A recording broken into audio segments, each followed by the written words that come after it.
Okay, good morning. I'm doing this video here to give you the second page of the 7B notes. The first page of the 7B notes, you'll just copy the vocab that I put up on the board.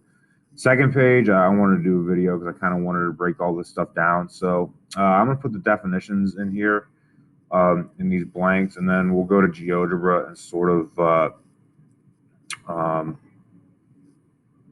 uh, you know, prove these things sort of one by one here, okay? So, first rule is if a radius is perpendicular to a chord, okay, it bisects it, okay? So if a radius is perpendicular to a chord, the radius will bisect the chord, all right? So if we were to look at a circle right here, all right, let's say we have this chord AB, all right? Now, if we have a radius that's perpendicular to it, okay, if we have a radius that's perpendicular to it, okay, what it'll do, it'll cut AB into two congruent pieces right there, okay? And we'll prove that a little bit more when we get to GeoGebra here. I wanted to sort of put these definitions here right now. All right. Our next rule, okay? If two arcs are congruent, their chords and central angles are also going to be congruent to each other. I'll come by in a little bit. That's actually what I'm trying to do. I'll be right there. Okay, I'll be there in a minute. I'll show you. All right. So if two arcs are congruent, their chords and central angles are also congruent to each other. Okay. Next, the measure of an arc is equal to the measure of its central angle. Okay. And then just to talk about that real quick. So if we have, an arc here, let's say this is an 80-degree arc of a circle. Okay. Well, if the angle is in the center of the circle, that angle is also going to be 80 degrees, which is pretty self-explanatory because all the angles around here around the center add up to 360 and the full circle adds up to 360, okay? Last rule, if a segment is tangent to a circle, okay, then it is perpendicular to the radius at the point of tangency, okay? So I'm going to go over here to GeoGebra and sort of show you guys one by one how to do this and really how to prove this stuff, if that makes sense. And then we can, I'll give you guys a little bit of time to sort of mess around with it. And we're not really going to get into much of this stuff today or all of the vocab today. I just wanted to give you guys all the vocab sort of here at the beginning.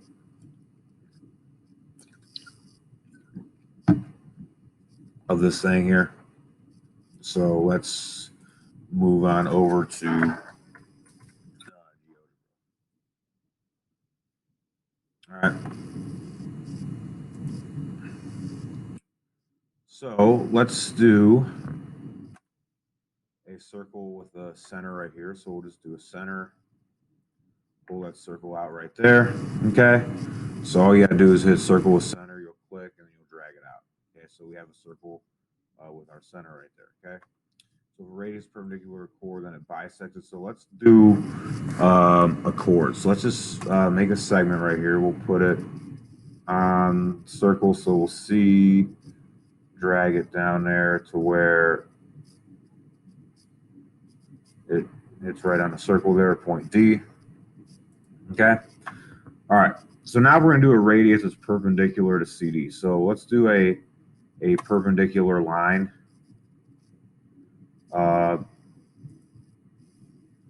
To CD. Hang on a second. Perpendicular line. So select point. So we're going to go through point A. Hang on, I apologize for that. Perpendicular line. I'm going to hit it from point A. And we're going to hit it, go through point CD. Okay. So now we have a radius that's AE. Okay. And it is perpendicular to CD. All right. Now, if we do another point right here, point F, okay, we can measure the distance from C to F, D to F, and we see that it is the same, okay? And if we're gonna move any of these points right here, okay, if I were to move this chord CD, okay, that radius will sort of move with it, and you see that CF and DF are always going to be congruent to each other. So the radius being perpendicular to a chord is going to cut that chord in half, no matter where that chord is. Okay. If you want to rewind that and see that one more time, and I could do that again one more time for you guys here. So we have our circle. All right, and let's just say we decide to do a chord, so we'll hit a segment from C and point D on the circle right there. All right, next we do a perpendicular line. We're going to click point A, which is the center, CD, which is a perpendicular line. Make another point.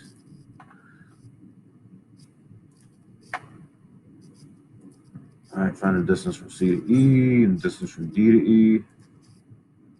All right, and as we move the chord around and the radius sort of moves with it, we see that the radius is cutting the chord in half, and it's automatically perpendicular because we use that kind of thing here, okay?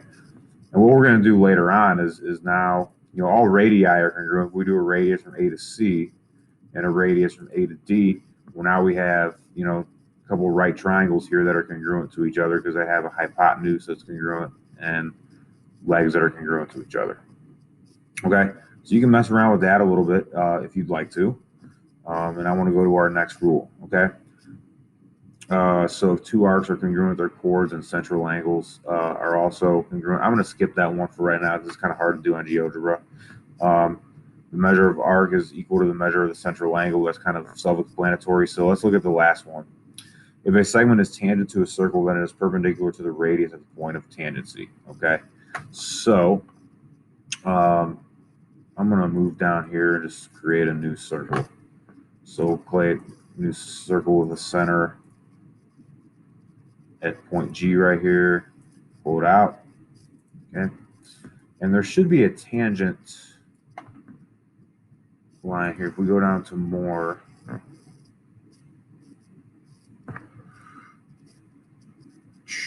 I know there's got to be, there's a tangent thing in here.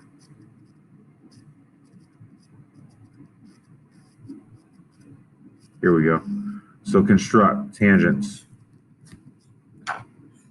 So I'm going to click a point, make a point outside here. All right, so we're going to click this point and click that tangent line right there, okay? So this point I, we're going to do a tangent line from I to the circle right there. It happens to go through point H. You know, if we were to move that thing, then there's that. Okay, so there's a tangent. See, tangent line just touches the circle only once. Okay, now if I move a point, make a point there and a point there. All right, now the rule is the radius is perpendicular. Okay, it's perpendicular to the tangent at the point of tangency. So let's say we do a segment right here, a radius that goes from G to K. All right. And then we want to measure the angle. So if we measure the angle, we can go to measure angle I, K, G. All right. We see we have a 90-degree angle here. Okay. And no matter what happens as we move this, okay, and we see the radius kind of moves along with it, okay, the radius and the tangent are perpendicular to each other at the point of tangency. Remember, the point of tangency is this point K or this point J right there, where the tangent line touches the circle, okay? So where the tangent line touches the circle, okay, it will be perpendicular to the radius when we have a radius that touches that point as well. That's something that we'll do more with triangle proof sort of as we go. That's just a cool little thing there where we can kind of see that. Okay.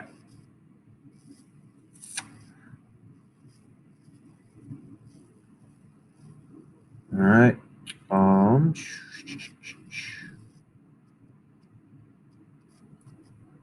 So that kind of takes care of that.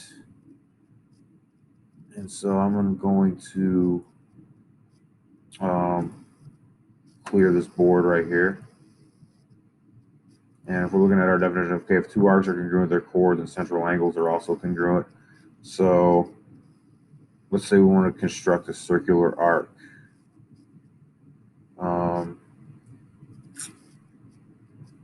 don't know if we can prove this over here on GeoGebra, but let's just try to do another circle here. I have an idea. So we'll do a circle.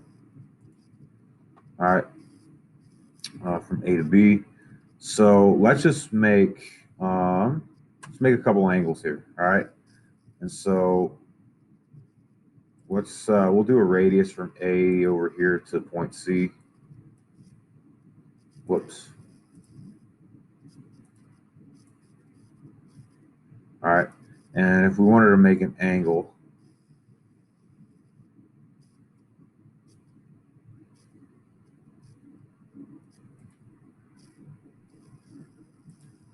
let's say we wanted to make a 40-degree angle or something like that. All right, so this 40-degree angle will take us down to point C. So we'll do a segment here from A to C prime right there. Okay, so now we have this arc from C to C prime. Okay, now let's just say we have another arc. All right, we're gonna do another 40-degree arc. So we'll do a point here, and we'll do another segment here from A to D. Okay, and we'll do another angle with a given size.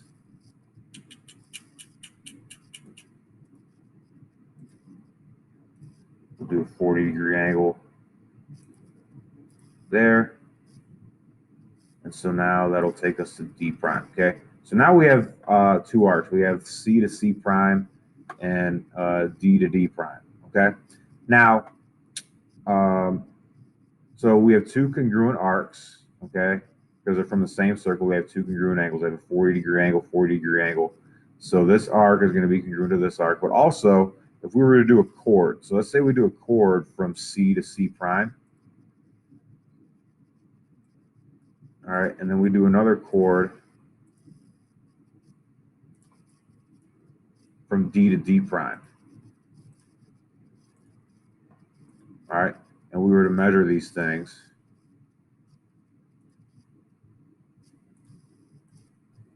All right, from C to C prime is going to have a length of 3. From D to D prime also has a length of 3. Okay, so if we have congruent arcs, which C to C prime and D to D prime are congruent arcs, okay, they have congruent central angles, 40 degrees, okay, and they have congruent chords, okay. So the arc would be this rounded area from C to C prime, okay, and from D to D prime, okay. The chord would just be the straight line that cuts straight through from C to C prime and D to D prime. Okay, I don't think there's a way on here to measure an arc, so I don't think we really do that. We could talk a little bit more about arc lengths later on in the second part of these notes here. So we took care of bisects, we took care of this, measure of an arc equal to the measure of central angle, and we did the perpendicular thing right there. So if you want to use GeoGebra and sort of fiddle around with it on your own and come up with some of that stuff on your own, that's cool. And then we'll go from here, and I'll give you guys this arc length thing over here as well. Okay, this is a pretty simple deal. Okay, so an arc is just a fraction of the circle's circumference. Okay, if we're trying to find the length, it's a fraction of the circumference. The degrees of the arc divided by 360 gives us the fraction. Okay, so whatever degrees of the arc